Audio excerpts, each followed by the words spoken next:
This is the Module 7 screencast about the role of inquiry and its impacts in the classroom. So to begin with the question, how can inquiry change educational paradigms? I think that we need to start with the assumption that the educational paradigms are currently fairly traditional. They still, for the most part, center around a teacher lecturing at the front of the room while students receive information, sitting passively in their desks, and they are going to be assessed on how well they can hold on to that information. So inquiry really involves much more higher order thinking and critical thinking, and it's organized, of course, in a couple of ways. So teacher-directed inquiry, where the teacher is supplying the objectives and main essential questions and guiding students to find those answers and where that leads them.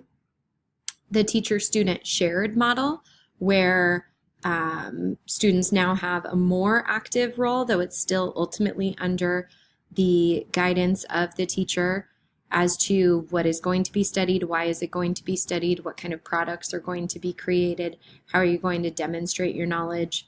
And then ultimately, kind of the farthest end of the spectrum, I suppose, would be the student-directed inquiry model, which is essentially more like an independent study type of model, where in order to even begin here, teachers would probably need to go through the other two first with their groups to really know that students are capable of being successful independently.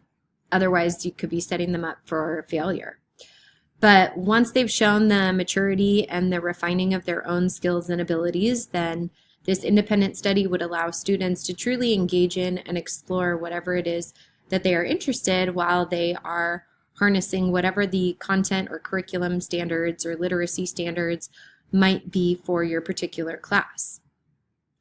It continues on with the planning, monitoring, and evaluating strategy that's used in the other inquiry models, and that KWHLAQ strategy is also still present. So really prompting students to go through the process of reflecting. What do we know? What do we want to know? How will we find that information? What are we expecting to learn? Not just know, but learn. How will we apply that to other subjects, to our lives, to any kind of other extension or transfer of that knowledge? And then kind of continuing this like circle, it's a cyclical model. What questions do we now have that we could then further research?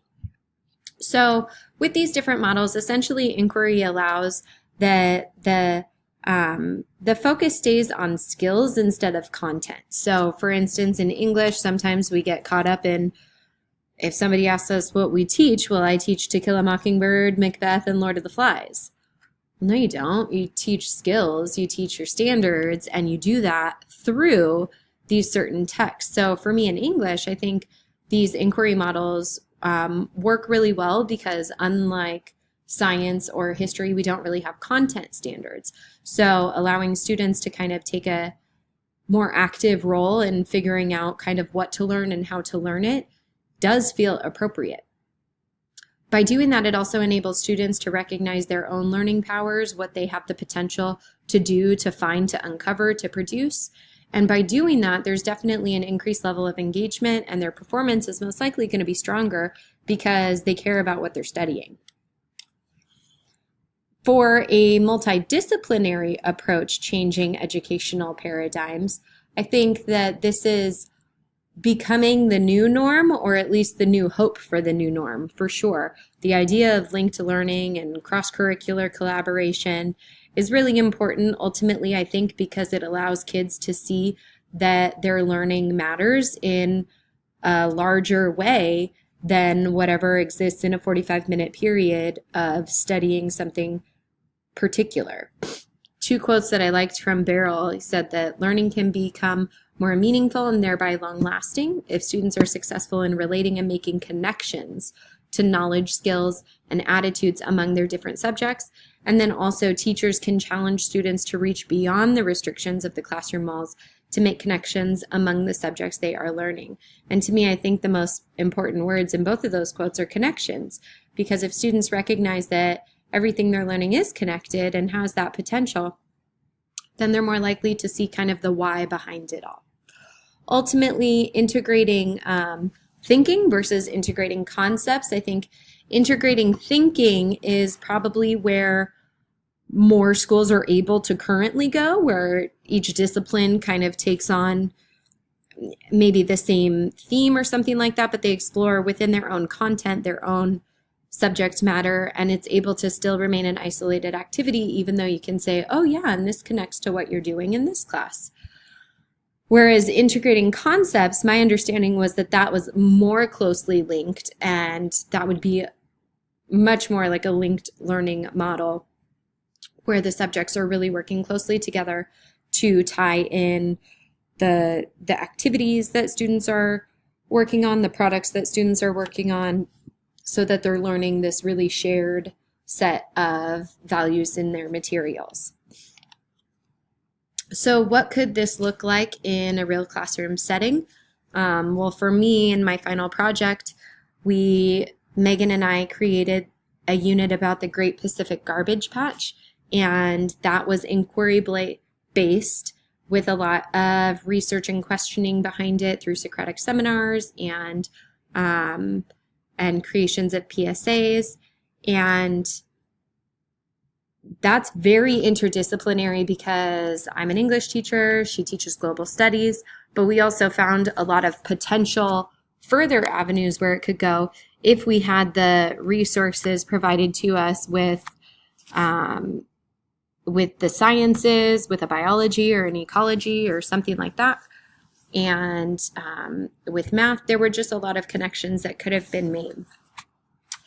At my current school, something that I'm doing that is inquiry-based and interdisciplinary is with collaborating with our social science department on research skills and standards.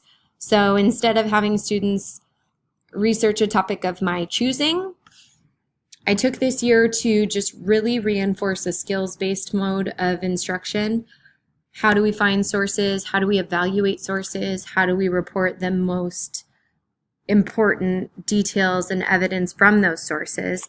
The idea behind that was that they could take that knowledge and then go and be therefore more successful in a research project that they were going to do in their social science classes.